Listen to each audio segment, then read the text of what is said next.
અફરાતફરી અને હિંસક વિરોધના દ્રશ્યો દુનિયાના અન્ય એક દેશમાં જોવા મળ્યા. નેપાળ બાદ હવે પેરુમાં પણ યુવાનો રસ્તા પર ઉતર્યા અને સરકાર વિરુદ્ધ તેજાબી વિરોધ શરૂ કર્યો. પ્રદર્શનકારીઓ જ્યારે કોંગ્રેસ તરફ આગળ વધ્યા ત્યારે પોલીસે તેઓને અટકાવ્યા. પરિણામે યુવાનોનો ગુસ્સો ભભૂક્યો. પોલીસે પ્રદર્શનકારીઓના ટોળાને વિખેરવા માટે બળપ્રયોગ કર્યો, જેના કારણે ઉશ્કેરાયેલા પ્રદર્શનકારીઓએ પથ્થરમારો શરૂ કરી દીધો. સતત 2 દિવસથી અહીં પ્રદર્શનકારીઓ આક્રમક અંદાજમાં રસ્તા પર ઉતરીને વિરોધ કરી રહ્યા છે. નેપાળ અને પેરુ બંને દેશોમાં થઈ રહેલા વિરોધ પ્રદર્શનમાં ઘણી સમાનતાઓ જોવા મળી રહી છે. જેનઝીના banner, social media post, memes અને એક સાથે ભેગા થઈને વિરોધ કરવાની રીત મોટાભાગે સમાન છે. નેપાળમાં સરકાર વિરોધી આગ ત્યારે જલદ બની જ્યારે સોશિયલ મીડિયા પર પ્રતિબંધ લાગ્યો, તો પેરુ છેલ્લા કેટલાક દિવસોથી સરકારી આદેશોને કારણે અંદરખાને સળગી રહ્યું હતું. રાષ્ટ્રપતિ ડીના બોલુઆર્ટે વિરોધી વાતાવરણ સર્જ્યું છે, એવો જ જેવો નેપાળના તત્કાલીન પ્રધાનમંત્રી કેપી શર્મા ઓલી વિરુદ્ધ હતો. પેરુની રાજધાની લીમામાં 20 સપ્ટેમ્બરે સેંકડો યુવાનો રસ્તા ઉપર ઉતર્યા. આ પ્રદર્શન મુખ્યત્વે જેનઝી એટલે કે નવી પેઢીના યુવાનોએ આયોજિત કર્યું હતું. યુવાનોનો મુખ્ય ઉદ્દેશ હતો ભ્રષ્ટાચાર, આર્થિક અસુરક્ષા અને પેન્શન સુધારણા કાયદા વિરુદ્ધ પોતાનો અવાજ ઉઠાવવો.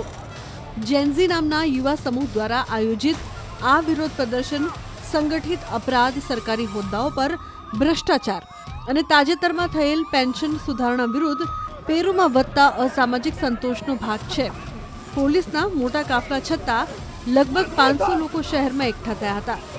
માનવામાં આવી રહ્યું છે કે તાજેતરમાં પેરુની કોંગ્રેસે ખાનગી પેન્શન ફંડમાં ફેરફાર કર્યો, જેનાથી યુવાનોને ડર લાગે છે કે તેમની ભવિષ્યની બચત અસુરક્ષિત થઈ જશે.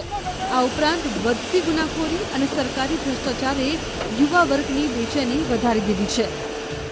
પ્રદર્શનકારીઓએ સોશિયલ મીડિયા પ્લેટફોર્મની મદદથી પોતાનું દર્દ અને ગુસ્સો વ્યક્ત કર્યો અને એક જગ્યાએ ભેગા થયા.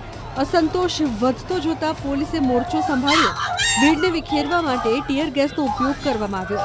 આ હિંસક પ્રદર્શન દરમિયાન 3 જેટલા પોલીસકર્મીઓ ઘાયલ થવાનો દાવો છે. રેડિયો સ્ટેશન એક્સિટોસાના જણાવ્યા અનુસાર તેનો રિપોર્ટર અને એક કેમેરામેન કથિત રીતે કાયદા અમલીકરણ એજન્સીઓ દ્વારા ફેંકાયેલ ગોળીઓથી ઘાયલ થયા. નેપાળમાં પણ આ મહિને જેનઝીના યુવાનો આવી જ રીતે સક્રિય થયા. સરકાર અને સંસદ વિરુદ્ધ મોટા પાયે વિરોધ પ્રદર્શન કર્યું. નેપાળમાં યુવા નેતૃત્વવાળા આ પ્રદર્શનોના કારણે પ્રધાનમંત્રીએ રાજીનામું આપી દેવું પડ્યું અને વચગાળાના પ્રધાનમંત્રીની નિમણૂક કરવાની ફરજ પડી. બંને દેશોમાં યુવા પ્રદર્શનકારીઓએ સોશિયલ મીડિયા, મીમ્સ અને પોપ કલ્ચર પ્રતીકોનો ઉપયોગ કર્યો. જેમ કે પેરુમાં કેટલાક પ્રદર્શનકારીઓ વન પીસ એનિમેના પ્રતીકને ઝંડા તરીકે લઈ ગયા.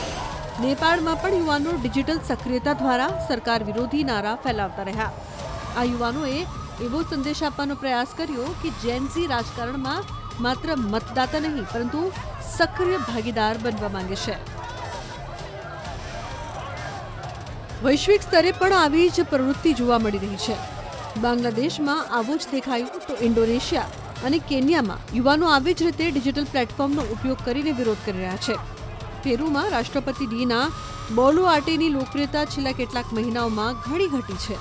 બોલુઆર્ટેનો કાર્યકાળ આગામી વર્ષે સમાપ્ત થઈ રહ્યો છે, પરંતુ તેમની લોકપ્રિયતાનો ગ્રાફ નોંધપાત્ર રીતે ઘટ્યો છે. આનું કારણ અપરાધી પ્રવૃત્તિઓમાં વધારો અને ભ્રષ્ટાચારીઓ પર નિયંત્રણ લાવવામાં નિષ્ફળતા ગણાવવામાં આવે છે.